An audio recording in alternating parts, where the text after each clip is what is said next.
ሰላም ጓደኞች እንዴት ናችሁ? አላችሁ ወይ? እኔ ያለው እግዚአብሔር ይመስገን። ስራ ጤና ሁሉ ሰላም፣ እኔ ጋር ሁሉም ሰላም ነው። እግዚአብሔር የተመሰገነ ይሁን። ዛሬ ይዤላችሁ የመጣሁት እንደተለመደው ቆንጆ የፀጉር ማስክ ነው። አቮካዶ እዚህ ጋር ልጨው ስለቆየሁኝ ጠቁሮብኛል። አንድ አቮካዶ ተለቅ ያለ ያስፈልገናል። እንደገና ደግሞ አንድ ሙዝ፣ ይሄ ሙዝም ያው ፍሪጅ ውስጥ ከተቸው ጠቁሯል፣ ግን ውስጡ ግን ንጹህ ነው። አንድ ሙዝ ያስፈልገናል።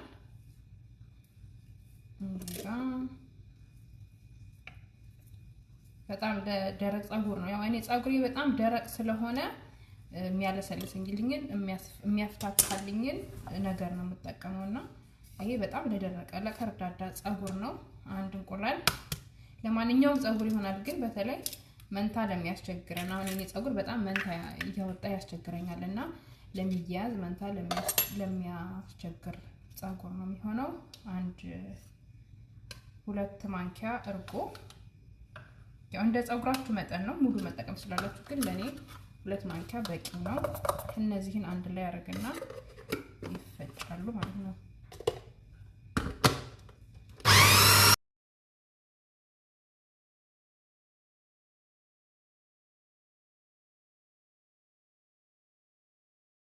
እንደዚህ ክሬሚ አድርገን እንፈጫዋለን። ክሬሚ አድርገን ከፈጫነው በኋላ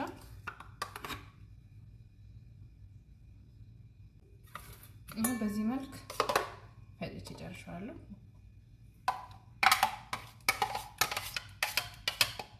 እንዴት ናችሁ? አላችሁ ወይ? እኔ ያለው እግዚአብሔር ይመስገን።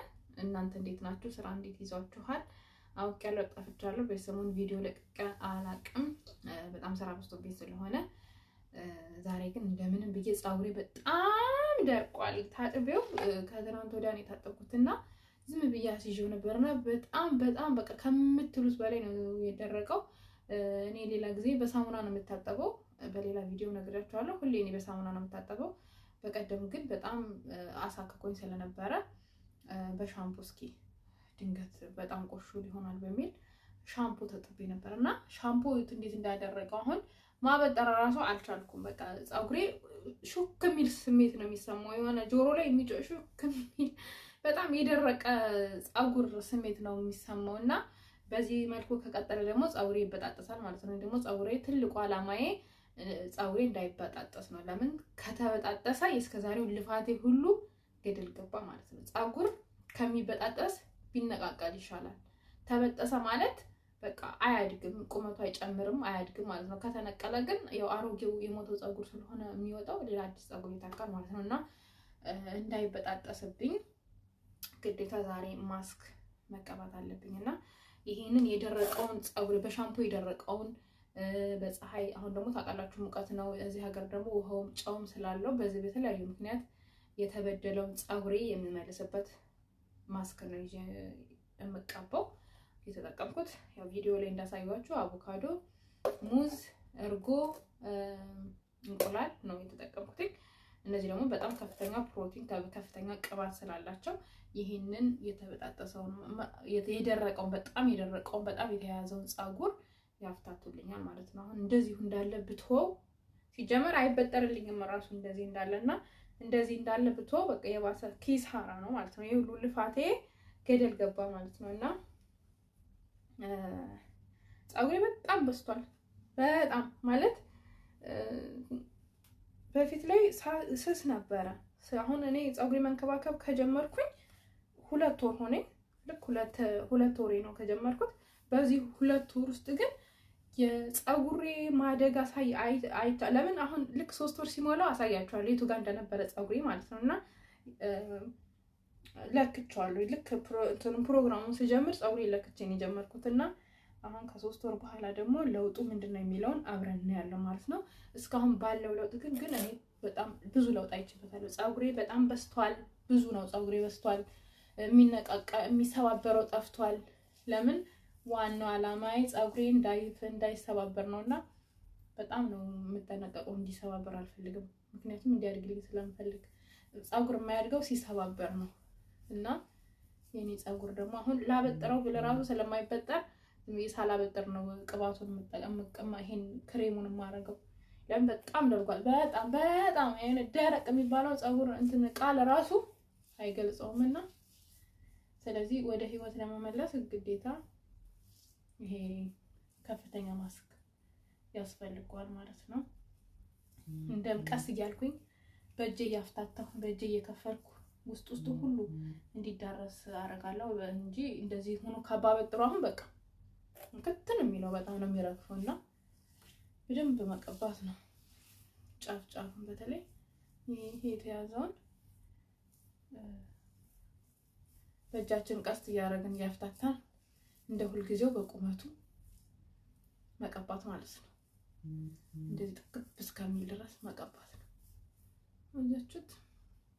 እንደዚህ የቆመው ፀጉር ይሁን እንደዚህ ልስልስ ነው ያለው።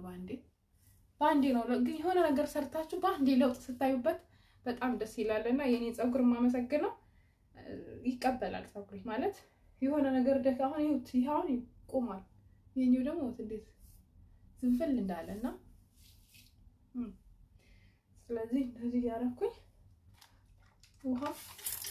ውሃ ወሳኝ ነው። እሺ ሴቶች ፀጉራችሁን ከማበጠራችሁ ምንም ነገር ከማድረጋችሁ በፊት በውሃ አርከፍክፉት፣ ያፍታታዋል። መጀመሪያ በውሃ ነው መፍታታት ያለበትና በውሃ አፍታቱት። ቢያንስ እንኳን ማበጠሪያ ባትጠቀሙበት በውሃ ያፍታታችሁ እንደዚህ በጣታችሁ ያፍታታችሁ ማድረግ ማለት ነው። ይሄንን እንደዚህ መቀባት ያለባችሁ። እኔ እዚህ ጋር ያው መስታወት ስላለ መስታወት ላይ ያያየኝ ሌላ ቀን ቁጭ ብዬ ቆሜ ነበር የምቀርጸው፣ ግን ዛሬ በጣም ስለደከመኝ ግን አልተውም። በጣም ቢደክመኝም ዛሬ ግዴታ ፀጉሬን መላ ማለት አለበት። በዚሁ ከቆየ እና ስንፍናዬ ከቀጠለ ፀጉሬ ይበላሻል ብዬ ስላሰብኩ ነው እንጂ በጣም ነው የደከመኝ። ለምን እንደደከመኝ ግን አላውቅም። የሆነ ዝም ብሎ ሳታስቡት በእርግጥ ያው ስራ አለ፣ ግን የዚህን ያህል ደግሞ እንዲህ በቃ ውስጤን ሁሉ ነው የደከመው። ምክንያቱም ግን አላወቅኩም ለምን እንደሆነ። ግን ብደክምም የለፈውበት ልፋቴ እንዲበላሽብኝ አልፈልግም እና አሁን እንደዚሁ አሲዤው ብቀጥል በቃ እርግፍ ነው የሚለው። ይሄ ደግሞ ደረቅ ፀጉር እንደኔ ደረቅ ፀጉር ያለው ሰው ይረዳኛል። የኛ ፀጉር በጣም ነው እንደ ህፃን ልጅ ነው፣ በጣም ነው እንክብካቤ የሚፈልገውና ይኸውላችሁ አያችሁት። አሁን ይሄ የቆመው ፀጉር እንዴት እንደሆነ ስልስ ነው የሚለው። በደንብ አድርጋችሁ መቀባት ነው እላችኋለሁ። አቮካዶ ለኛ ለሀበሻ ለፀጉር በጣም ወሳኝ ነገር ነው ታውቃላችሁ። ሙዝ ደግሞ የተኮማተረውን እንዲፍታታ ያደርገዋል። እንደዚህ ችፍርግ ላለ ለተኮማተረ ሽሪንክ ለሚያደርግ ፀጉር ሙዝ በጣም ቆንጆ ነውና ሙዝም አለው። እንደዚህ ውስጡን ማሳጅ አድርጉት። ምንም ነገር ስትቀቡ ማሳጅ እያደረጋችሁ ተቀቡት።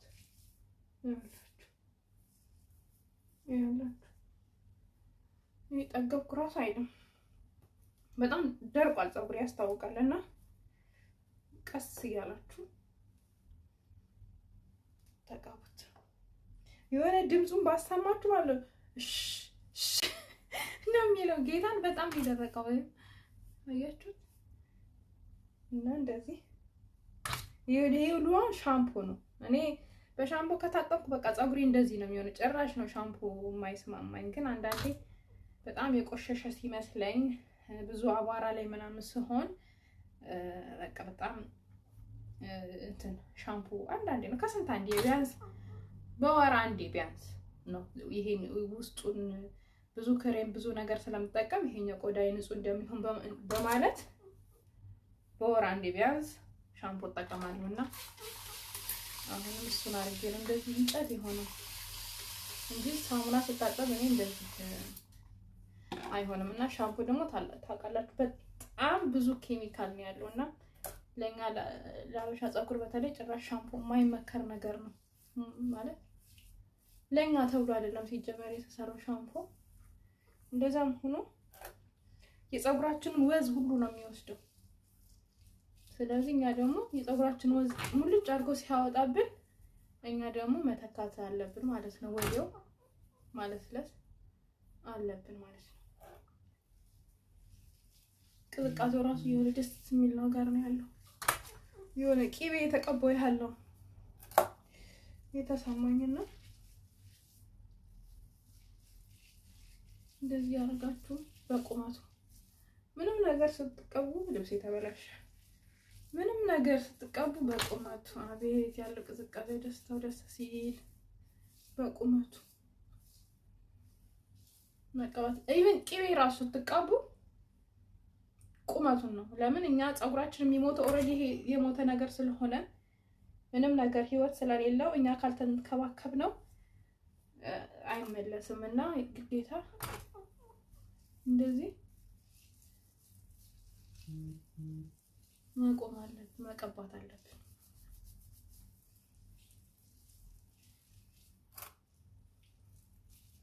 ፊቱን እዚህ ጋር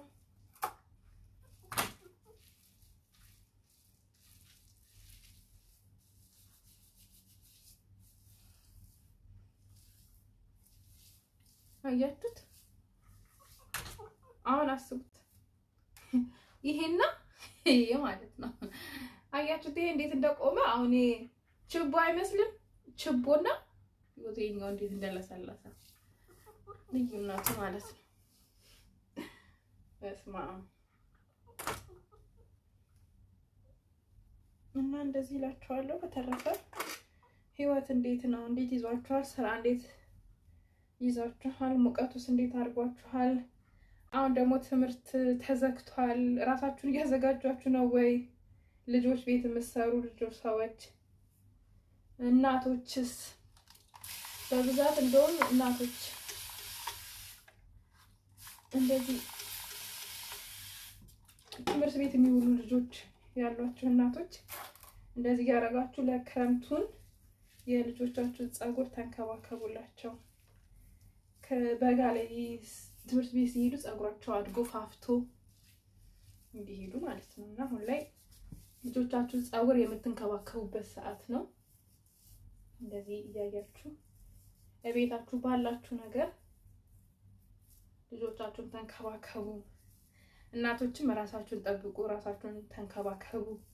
አሁን ላይ የሚታየው የሚሰማው ነገር በሙሉ ኬሚካል በቃ በሽታ ያመጣል ነው የሚባለው። አሁን ላይ ድሮ ኖርማል የሆነው ነገር በጠቅላላ አሁን ላይ ብትሆን ተንከባክበን ትዕግስት ኖሮን ተንከባክበን መያዝ ነው ያለብን እንጂ እኛ በሴቶች ላይ አላስፈላጊ በሽታ ያስፈልገን። ለምንድን ነው ለመዋብ ብለን በሽተኛ የምንሆነው? በቃ እግዚአብሔር የሰራልን ነገር አለ፣ እሱ መንከባከብ ነው። በቃ አለቀ። ግን ትዕግስት ይጠይቃል። ይኸውላችሁ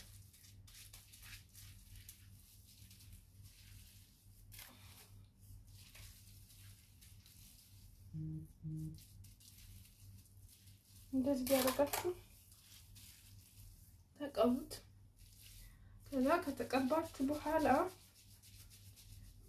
ማሳጅ ማድረግ ነው።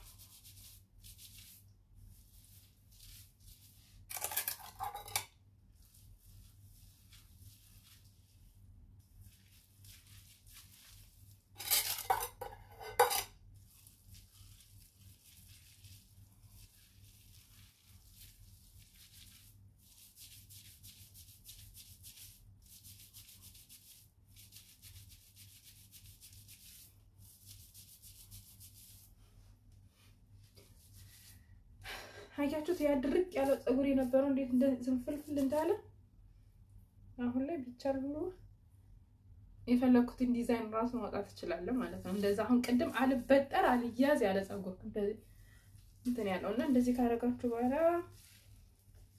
እንደተለመደው በማስያዣችሁ ጥቅልል አድርጋችሁ ኦሬዲ ለፀጉሬ ብዬ የተዘጋጀ ስለሆነ ከክፍል የማይወጣ ኦሬዲ ለፀጉሬ ነው የተዘጋጀው። ስለዚህ ሁሌ የምጠቀመው ይሄንን ነው ማለት ነው።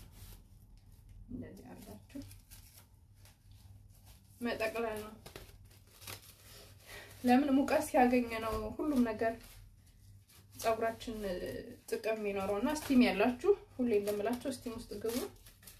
ግን የሌላችሁ ደግሞ እንደዚህ ተቀብታችሁ በፌስታል ከጠቀለላችሁት በኋላ ሙቀት የሚሰጣችሁ ነገር ደማችሁ ሊዘዋወር የሚችልበትን ነገር ተጠቀሙ። ለሁለት ሰዓት በቃ ዝቅተኛ ሰዓት የምለው 2 ሰዓት ነው። ከዛ በላይ ግን ብታድሩበትም የሚመቻችሁ ከሆነ ባሎች ምናምን የሌላችሁ ሰዎች ብትተኙ እናም እንደዚህ ካርጋችሁ በኋላ ልጆችዬ ለ2 ሰዓት ወይ እኔ ዝቅተኛ ሰዓት የምለው 2 ሰዓት ነው። ከዛ ውጭ ግን ለ4 ሰዓትም ለ5 ሰዓትም እንደተመቸኝ ነው። እንደዚህ ተቀብቼው ስራዬን እሰራለሁ። ልክ ልተኛ ስል ታጠባለሁ ማለት ነው። ምንም የሚጎዳ ነገር ስለሌለው ብታድሩበትም ብትቆዩበትም ለእናንተ ላይ የሚፈጥርባችሁ ነገር የለም። ወዳችሁና ፈቅዳችሁ ስለተከታተላችሁኝ አመሰግናለሁ። ላይክ፣ ሰብስክራይብ፣ ኮሜንት በማድረግ አበረታቱኝ። መልካም የሥራ ጊዜ ይሁንላችሁ። አመሰግናለሁ።